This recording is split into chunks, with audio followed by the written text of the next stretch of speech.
Hello friends, welcome back Spain news channel நண்பர்களே.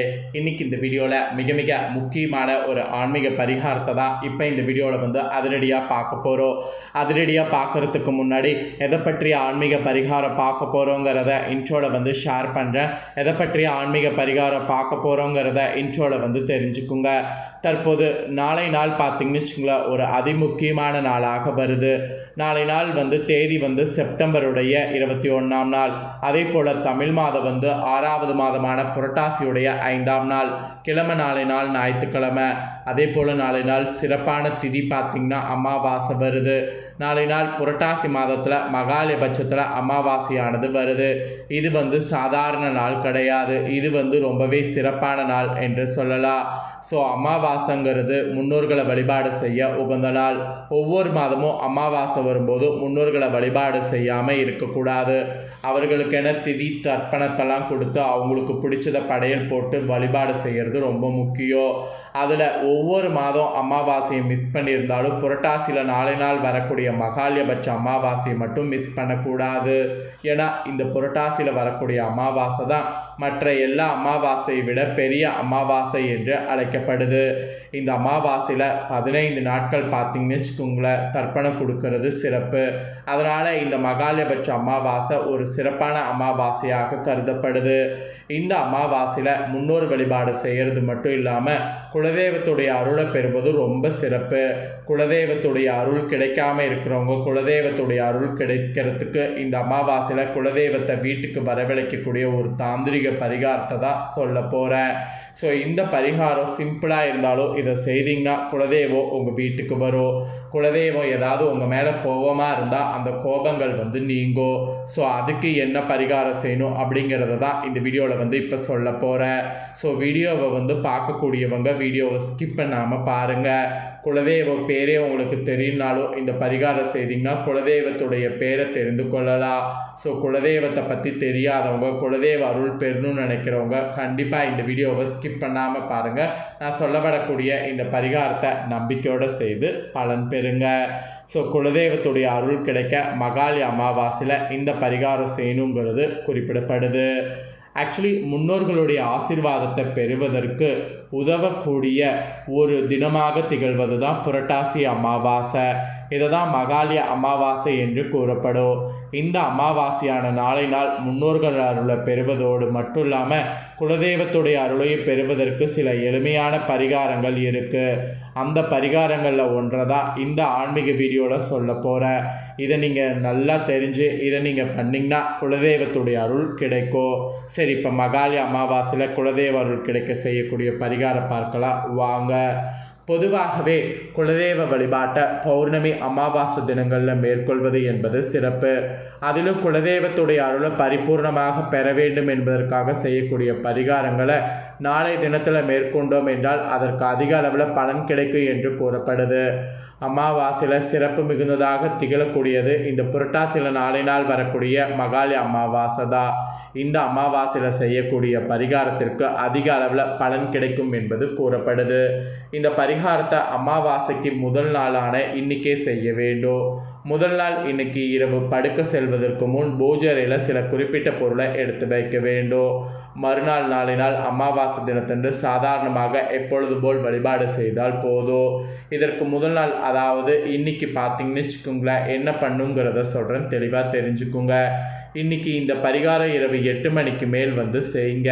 ஒரு மஞ்சள் துணியை எடுத்து வைத்து கொள்ளுங்க. அதில் உங்களுடைய கைப்பிடி அளவு ஒரு கைப்பிடி பச்சரிசியை வைங்க. அதற்கு மேல் ₹1 நாணயத்தை வைங்க. அடுத்ததாக அதில் ஒரே ஒரு விரலி மஞ்சளை வைங்க. உங்களுடைய வீட்டில் தங்கம் அல்லது வெள்ளி எது இருக்கிறதோ அவையும் அதில் வைங்க. அதாவது ஒரு மஞ்சள் துணியை எடுத்து அதில் ஒரு கைப்பிடி அளவு பச்சரிசி, அதற்கு மேலே ₹1 நாணயம், அதுக்கப்புறம் விரலி மஞ்சள், வீட்டில் தங்கம் வெள்ளி எது இருக்கிறதோ இவை இரண்டில் ஏதாவது ஒன்றை அதனோடு வைக்க வேண்டும். அப்புறமேட்டு பார்த்திங்கன்னு வச்சுங்களேன், அடுத்ததாக தாமரை மணிமாலையும் வைக்கணும். தாமரை மணிமாலை, ஸ்படிக மாலை, ருத்ராட்ச மாலை அல்லது ருத்ராட்சம் இந்த மாதிரி ஜபத்துக்கு பயன்படுத்தக்கூடிய எந்த மாலையாக இருந்தாலும் அந்த மாலையையும் பார்த்திங்கன்னு வச்சுங்களேன் அதில் வைத்துடணும்.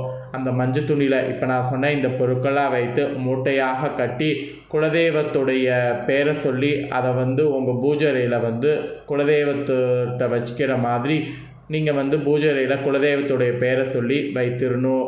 குலதெய்வம் தெரியாது என்பவர்கள் உங்களுடைய இஷ்ட தெய்வம் இருக்குல்ல, அந்த இஷ்ட தெய்வ பெயர் சொல்லி அந்த தெய்வத்துடைய பாதத்தில் வைக்கிற மாதிரி பூஜை அறையில் வைக்கணும். மறுநாள் அமாவாசை காலையில் எப்பொழுதும் போல் எழுந்து குளித்து முடித்து விட்டு வீட்டு பூஜை அறையில் விளக்கேற்றி சாமி கும்பிடுவீங்கள, அதெல்லாம் பண்ணிவிட்டு சாமி கும்பிட்டு முடித்த பிறகு இந்த மூட்டையை எடுத்து அதில் இருக்கக்கூடிய பச்சரிசியை அரிசி பாத்திரத்தில் சேர்த்துடணும். 1 ரூபாயும் தங்கத்தையும், அதாவது 1 ரூபாய் தங்க வெள்ளி எது வைத்திருக்கீங்களோ அதை வந்து தங்க வெள்ளி வைத்திருக்கக்கூடிய இடத்துல வைத்திருங்க. ஜபமாலையை பூஜை அறையில் வைத்திருங்க.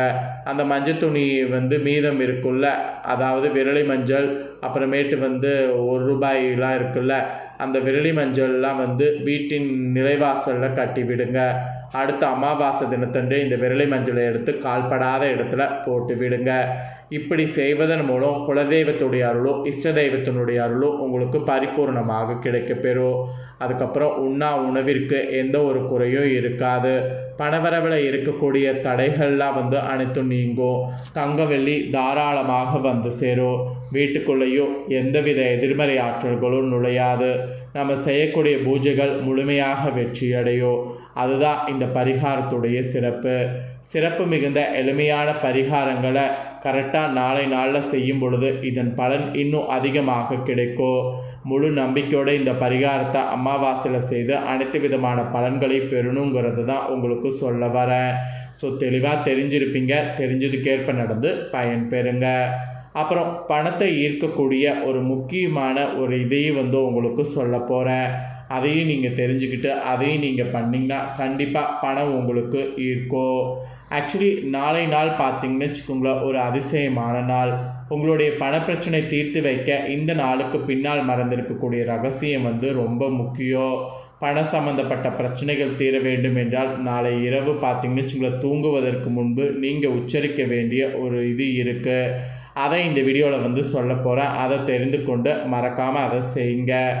நாளைய தேதியில் பார்த்திங்கன்னு வச்சுக்கோங்களேன், மகாலி அமாவாசை வருது. அதோடு பார்த்திங்கன்னு வச்சுக்கோங்களேன், சூரிய கிரகணமும் ஏற்படுது. இந்த பிரபஞ்சமே வசியமாக இருக்கும். உங்கள் பிரச்சனைகள் தீர வேண்டுதல் பிரபஞ்சத்திடம் வைக்கணும். ஸோ பண கஷ்டங்கிறது பார்த்திங்கன்னு வச்சுக்கோங்களேன், கண்டிப்பாக வந்து குறையும். ஸோ பண கஷ்டத்துக்காக மட்டும் இல்லை, உங்களுக்கு வாழ்க்கையில் வேறு ஏதாவது கஷ்டம் இருந்தால் கூட அந்த கஷ்டத்தை சரி செய்ய வேண்டும் என்று கூட இந்த பிரபஞ்சத்திடம் நீங்கள் இந்த வேண்டுதல் வைக்கலாம். நீங்கள் என்ன வேண்டினாலும் அதை இந்த பிரபஞ்சம் உங்களுக்கு சீக்கிரம் கொடுக்கும். ஸோ இப்பேற்பட்ட சக்தி வாய்ந்த நாளில் குறிப்பாக பண சம்மந்தப்பட்ட பிரச்சனைக்கு தீர்வு காண ஒரு ஐடியாவை தான் நான் உங்களுக்கு சொல்ல போகிறேன். அதை தெரிந்து கொள்ள போகிறீங்க. இதை வந்து நீங்கள் கண்டிப்பாக பார்த்தீங்கன்னு வச்சுக்கோங்களேன், நம்பிக்கையோடு செய்யணும். அதுதான் ரொம்ப முக்கியம். உங்களுடைய பணம் தேங்குறதெல்லாம் வந்து கண்டிப்பாக வந்து சூப்பராக மாறும். அதாவது யாரிடமோ கடனை கொடுத்து விட்டு அந்த பணம் உங்கள் கையில் வராமல் இருந்தாலும் சரி, நீங்கள் சிரமத்தில் இருக்கிறீங்க என்றாலும் சரி, கண்டிப்பாக இந்த பரிகாரம் வந்து செய்யுங்க. உங்கள் பிரச்சனையிலேருந்து வெளிவர இந்த மந்திர வார்த்தையை மட்டும் நாளை இரவு தூங்குவதற்கு முன்பு 9 முறை சொல்லிவிட்டு தூங்குங்க. ரொம்ப சிம்பிள் தான். உங்களுக்கு தற்போது இருக்கக்கூடிய பணத்தடை விலகும். உங்களுக்கு எதிர்காலத்தில் எவ்வளவு பணம் தேவையோ அதை இந்த பிரபஞ்சத்திடம் கேட்டு இந்த மந்திர வார்த்தை சொன்னீங்கன்னா அது கிடைக்கும். இரவு தூங்க செல்வதற்கு முன்பு நீங்கள் படிக்கின்ற இடத்திற்கு பக்கத்திலே ஒரு இடத்தை தேர்ந்தெடுத்து கிழக்கு பார்த்து அமர்ந்து கொள்ளுங்கள். படிக்கின்றன்னு சொல்கிறேன் பாருங்கள், படுக்கக்கூடிய இடத்திற்கு பக்கத்தில் ஒரு இடத்தை தேர்ந்தெடுத்து கிழக்கு பார்த்து அமர்ந்து கொள்ளுங்கள். உள்ளங்கையில் 1 ரூபாய் நாணயம் அல்லது 5 ரூபாய் நாணயத்தை வைத்து கண்களை மூடிக்கொள்ளுங்க. உங்கள் கண் முன்பு முழுவதும் நிறைய பணம் தெரிய வேண்டும். மனக்கண்களால் பணத்தை பார்க்க வேண்டும். அதாவது எஸ் அமேசிங் ஜாக்பாட் இந்த வார்த்தையை வந்து 9 முறை சொல்லணும். உங்களால் முடிந்தால் 999 முறை இந்த வார்த்தையை சொன்னாலும் தவறு கிடையாது. ஆனால் 9 முறை சொன்னாவே போதும். அதாவது எஸ் ஜாக்பாட் அமேசிங் ஜாக்பாட், அதாவது எஸ் அமேசிங் ஜாக்பாட் இந்த வார்த்தையை 9 முறை சொல்லணும். ஸோ இதை சொன்னாவே இந்த பிரபஞ்சம் உங்களுக்கு நீங்கள் கேட்குறத நிறைவேற்றி கொடுக்கும். ஸோ முன்னோர்களுடைய ஆசி பெறுவது மட்டும் இல்லாமல் பரிகாரம் செய்கிறதுக்கு உகந்தது தான் இந்த அமாவாசை. அதனால் நம்பிக்கையோடு இந்த அமாவாசையில் இந்த பரிகாரம் செய்து பயன்பெறுங்க.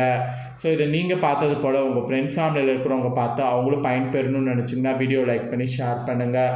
உங்கள் ஃப்ரெண்ட்ஸ் ஃபேமிலியில் இருக்கிறவங்களும் வீடியோ பார்த்து அவங்களும் இந்த அமாவாசையில் இந்த பரிகாரம் செய்து பயன்பெறட்டும். இதே போல் புதிய தகவல்களை தெரிந்து கொள்ள மறக்காமல் நம்ம சேனலை சப்ஸ்கிரைப் பண்ணுங்கள், கூட பெல் பண்ண ப்ரெஸ் பண்ணுங்கள். அதை பண்ணிட்டீங்கன்னா இனி நான் போகிற மற்ற அப்டேட்டான வீடியோ உடனுக்குடனே தெரிந்து கொள்ளலாம். ஸோ மறக்காமல் பண்ணுங்கள். வேறொரு வீடியோவில் சந்திக்கிறேன். நன்றி, வணக்கம்.